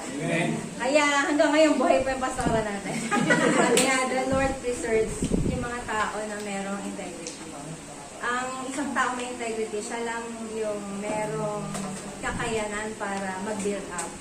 Kasi di ba pag may integrity, hindi ka nalitinan. Kahit anong pagsubok na dumating, kinaya ng pastora natin. At alam ko kakayanin niya siya.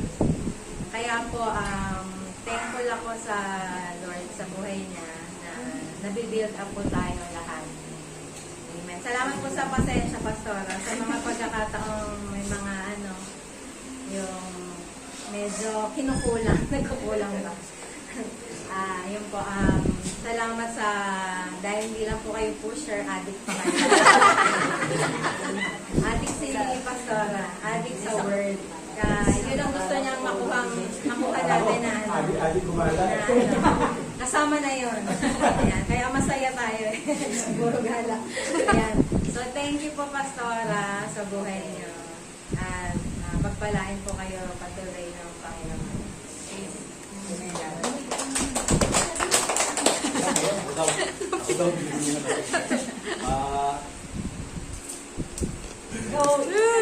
Hindi. Yung pagkukunik po doon sa kay Pastor Wilfred, kasi nung nandun pa tayo sa Baclaran. Tama, sa church natin nasa Baclaran. Every Sunday, di ba, pupunta ron. Parang oo, CCU. Parang bigat, sabi na. Hanggang Sabado, may pasok pa kasi ako, tapos Linggo, tapos kagabi uli. Sige lang, sama lang kami. Yung na-enjoy na namin yung andun na yung presensya ng Lord, yung connected talaga. Kaya salamat po, Pastora, sa paalala sa amin, sa aking pamilya, personally sa spiritual ko. Tapos salamat ako.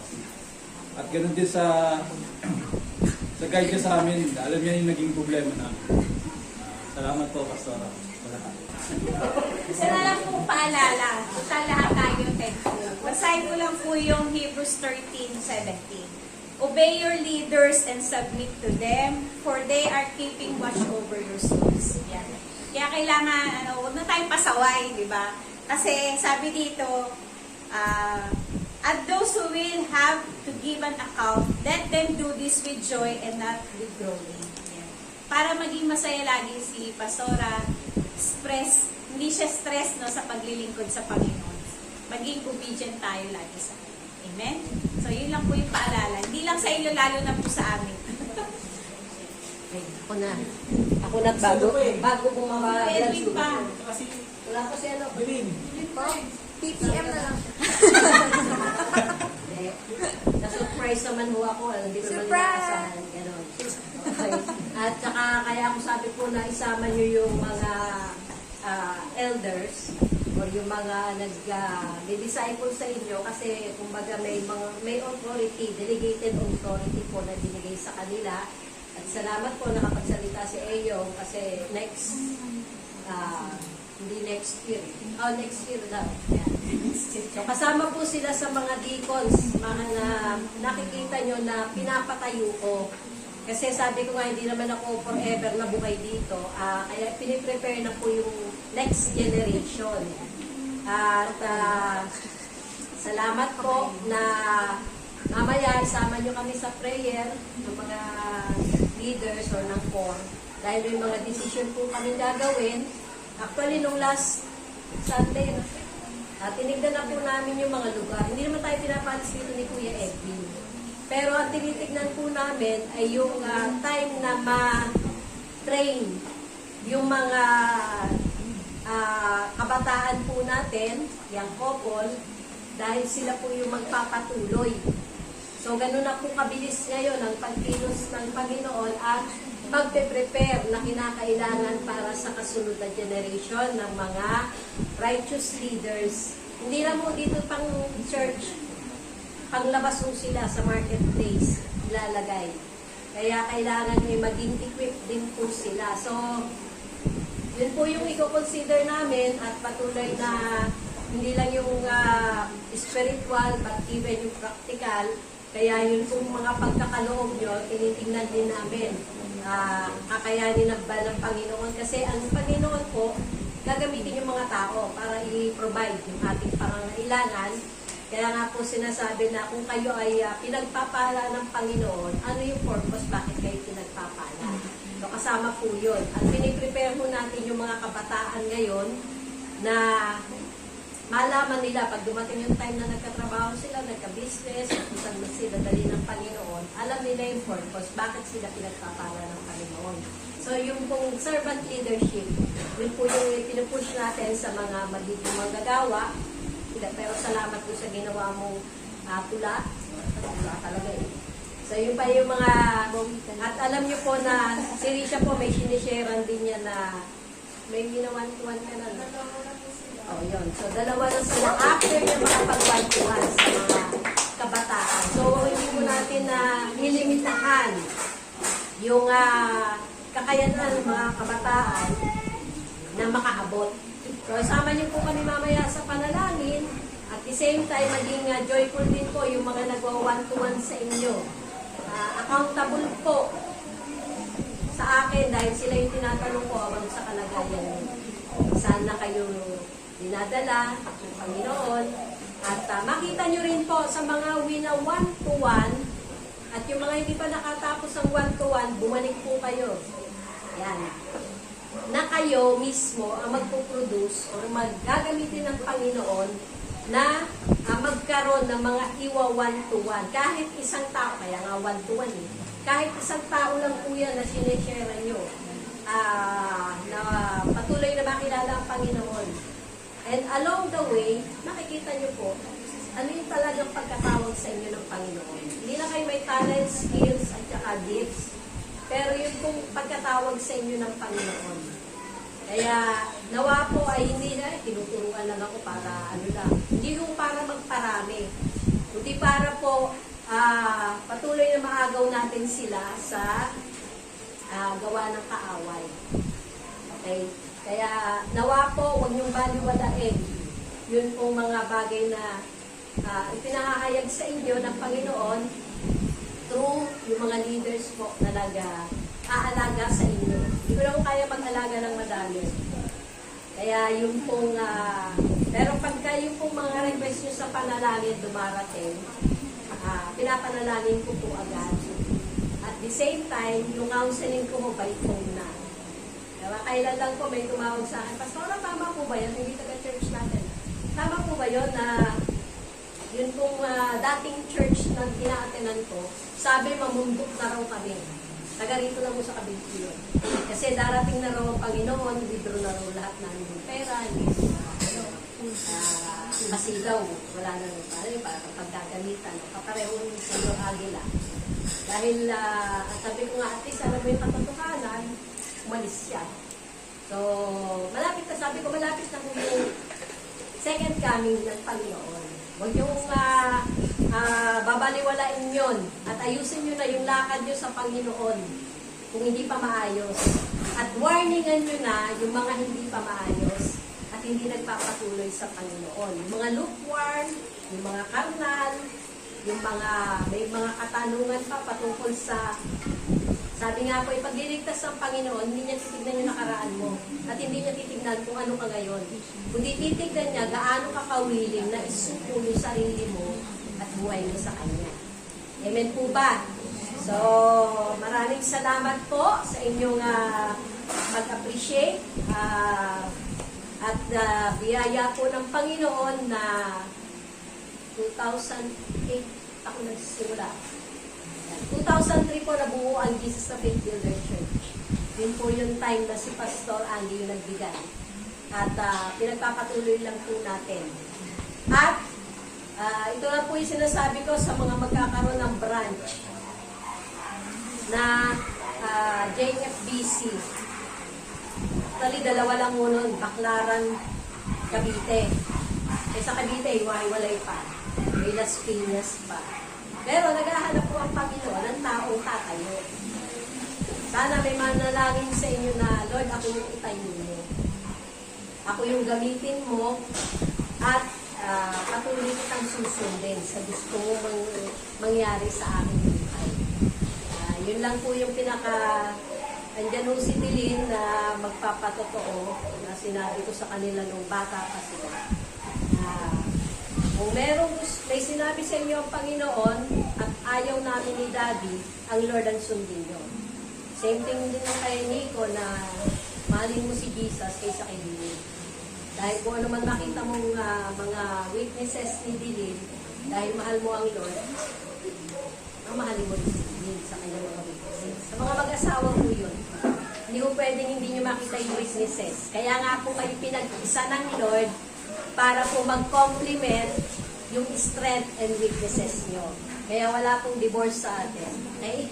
Walang separation at mga kabataan, yung kalooban ng Panginoon pag nasa tamang edad na kami.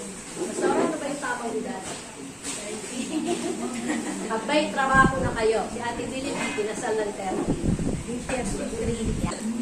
Nahirapan kung magsalita dahil na-atake ko na Go.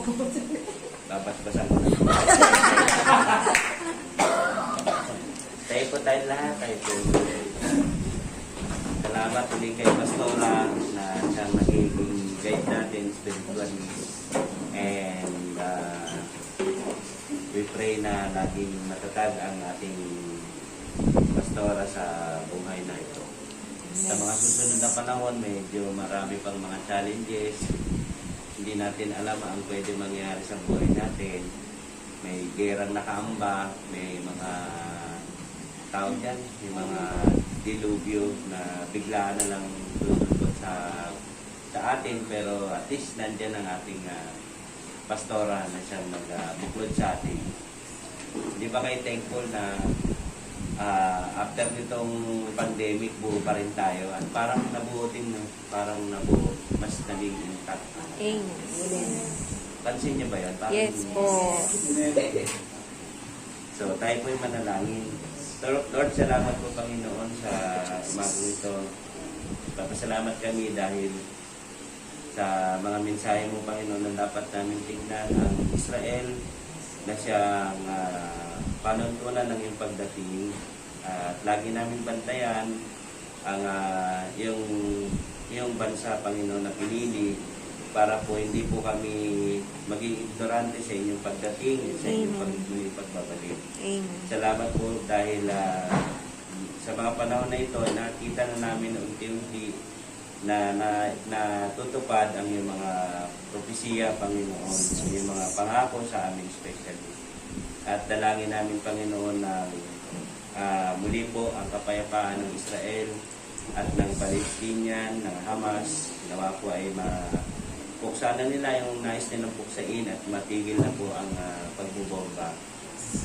Inaalala din namin Panginoon ang aming pong church, ang aming pong pastora.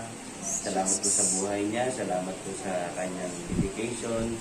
Totoo po na meron po siyang buhay na nakalaan para sa iyo, Panginoon. Nawa po, as you guide her, Lord, sa ministry, Panginoon, mag-guide din kami bawat isa sa amin, Panginoon. At patuloy kami tumatag, lumago, dumami, Panginoon, at ma-reach out, Panginoon, ang mga dapat namin pinapa-reach out mo sa amin, Panginoon.